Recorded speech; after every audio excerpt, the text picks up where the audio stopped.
Hello friends, welcome to my YouTube channel. आज मैं discuss करने वाला हूँ layers of scalp. Layers of scalp.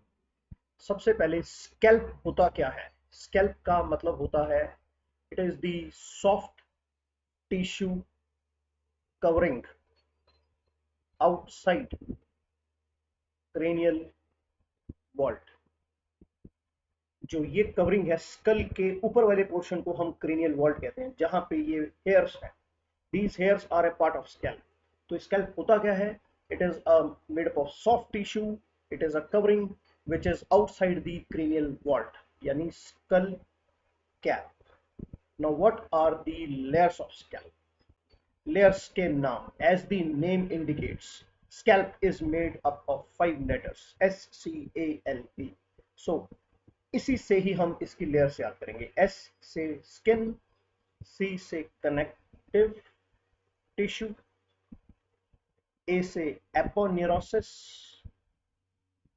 L से loose areolar tissue and P से पेरिक्रेनियम।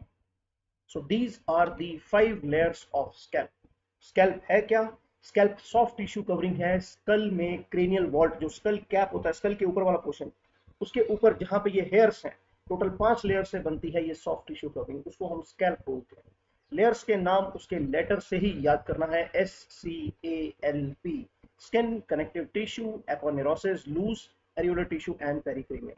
अब हम इसका डायग्राम बनाएंगे। Now will draw the diagram of the layers of scalp.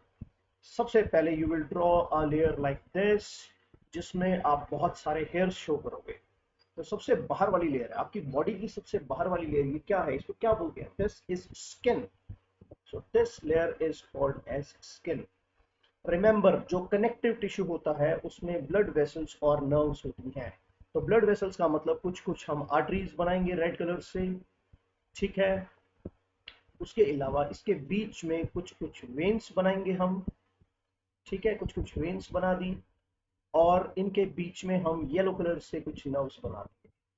तो ये जो सारी की सारी कनेक्टिव टिश्यू लेयर है, इट कंटेन्स न्यूरोवास्कुलर टिश्यू, यानी नर्व्स एंड वेसल्स। तो ये कौन सी लेयर है? ये सेकेंड लेयर है, जिसका नाम है कनेक्टिव टिश्यू, ठीक है। अब थर्ड लेयर आती है एपोनेरोसिस। एपोनेरोसिस का मतलब क्या होता है मैं तुम्हें बताता हूँ अभी। एपोनेरोसिस का मतलब क्या? ये थर्ड लेयर है, ये वाली। This is the third layer of scalp. This is called as the aponeurotic layer. इस लेयर का पूरा नाम है एपिक्रेनियल एपोन्यूरोसिस। एपोन्यूरोसिस का मतलब होता है फ्लैटेंड टेंडन। एपोन्यूरोसिस का मतलब होता है फ्लैटेंड टेंडन। टेंडन समझते हो? जब मसल होती है वो जब इंसर्ट करती है बोन पे, तो it inserts via a tendon.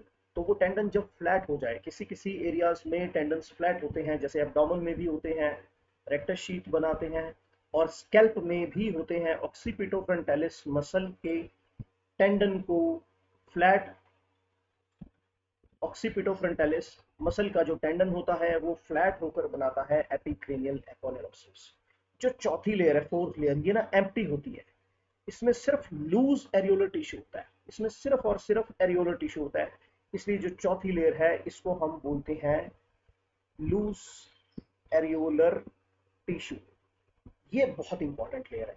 इस लेयर का दूसरा नाम है डेंजरस लेयर ऑफ स्कैल्प। खतरनाक लेयर, डेंजरस लेयर।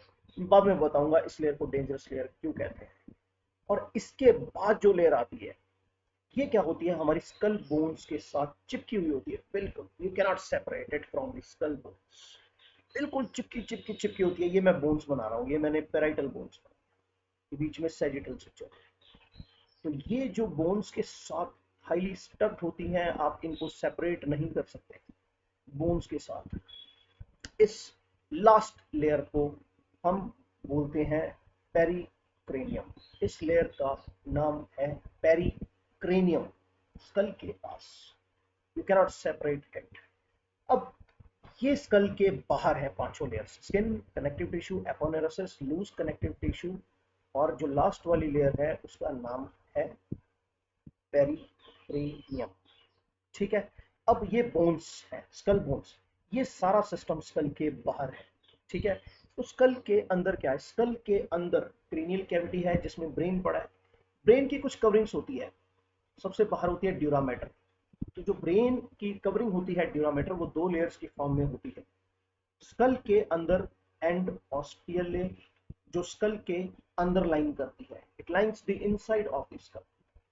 उसके बाद मेनिंजियल लेयर, ये मेनिंजियल लेयर ना क्या होती है, एंडोस्टियल लेयर के साथ अटैच होती है, लेकिन जहां पे बड़े बड़े गैप्स आते हैं ब्रेन में, for example median longitudinal fissure, इस एरिया में ये मेनिंजियल लेयर वापस डिप करके बाहर आ जाती है।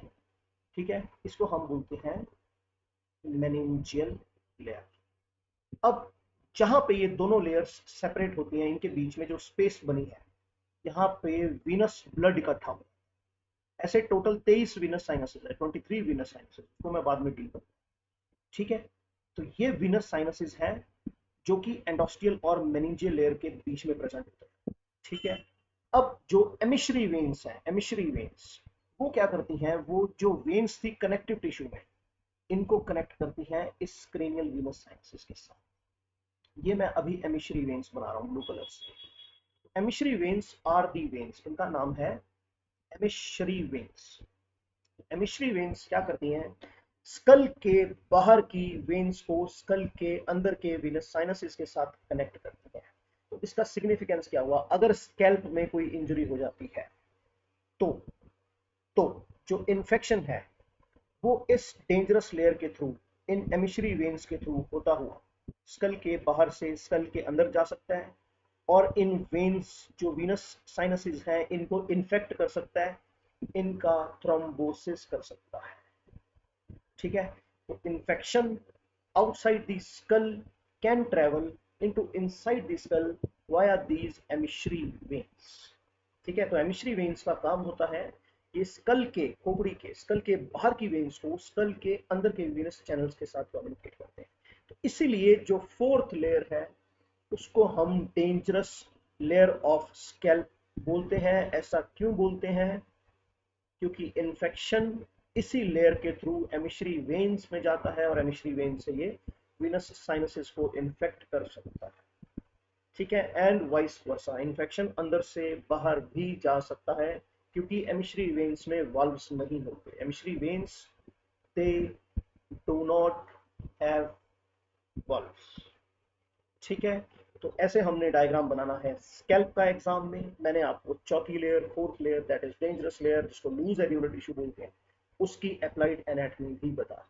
So this was all for today, thank you so much, and please like the channel and keep supporting.